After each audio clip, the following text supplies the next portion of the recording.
The safety of artificial sweeteners have been debated for many years, ever since they came out. So this has a lot of relevance to people because we just don't know if they're safe or not. I've done lots of research on this because some of my friends believe that artificial sweeteners are dangerous, and so I've been looking into it to see if that is true. This presentation hopes to show why artificial sweeteners are actually a safe alternative to sugar.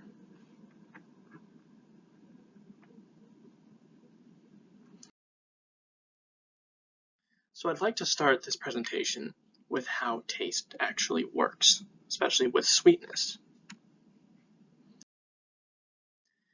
Taste works by the chemicals within the food that you eat attaches to a taste bud, which has a chemoreceptor in it, and this sends a signal to the brain to tell you that it's sweet. Artificial sweeteners are able to bind to these taste buds just like sugar can and create and mimic a taste of sweetness.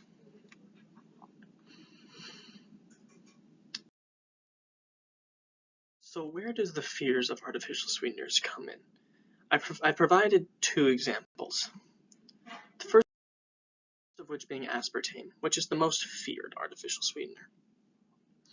Aspartame contains multiple different elements that break down inside the body, one of these being phenylalanine and methanol. Methanol turns into formaldehyde, which is a known carcinogenic according to the World Health Organization. And phenylalanine it's feared that it will seep into the brain and cause headaches and seizures. Another feared artificial sweetener is Splenda, otherwise known as sucralose. And the fear that comes from this is that it kills the bacteria in your gut and also causes cancer from chloropropanils, according to page 206 of the Food Safety Hazard Guidebook.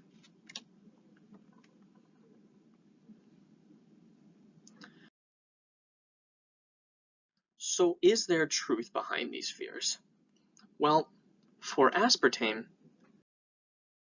there really is not any truth behind these fears. Aspartame breaks down into methanol, as was previously stated, which then becomes formaldehyde.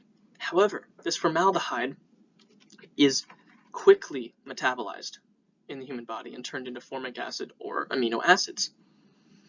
And this is according to the American Cancer Society. Phenylalanine, in studies done, double-blind studies, showed that there was no adverse effects from the phenylalanine. The only danger that phenylalanine shows is in people with phenylketonuria, which is where phenylalanine cannot be properly metabolized in the body, so it actually does build up if you were to have aspartame. Splenda is less safe than aspartame. It actually does kill gut bacteria. This is not a life-threatening issue at all. It's just more of a nuisance. However, according to a Science Direct journal, heating Splenda may possibly release those chloropropanols, which is a possible carcinogenic. So if Splenda is heated, it is possible that it is unsafe. But in its normal state, it is very much safe.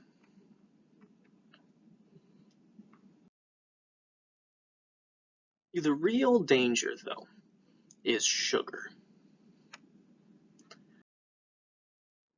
Sugar actually kills on a daily basis. Sugar creates a condition called fatty liver disease. And this fat is released throughout the body, causing clogged arteries and heart disease. It also affects insulin's ability to break down sugar, creating diabetes, which also kills people yearly. So sugar is an incredibly dangerous substance. And this is all according to the Harvard Medical Health Journal. And it creates this cycle of as you eat sugar, you want more sugar because it affects the dopamine levels in your brain as well.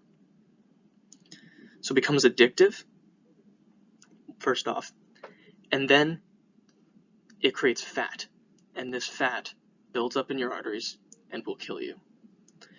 So if you weigh the two options, you can see the artificial sweetener is much safer than sugar, as long as you don't heat it up. But even the studies behind the heating up of Splenda do not prove that cancer is caused by Splenda. So the safest option is to just not heat artificial sweetener and choose artificial sweetener over sugar most times. Thank you for listening.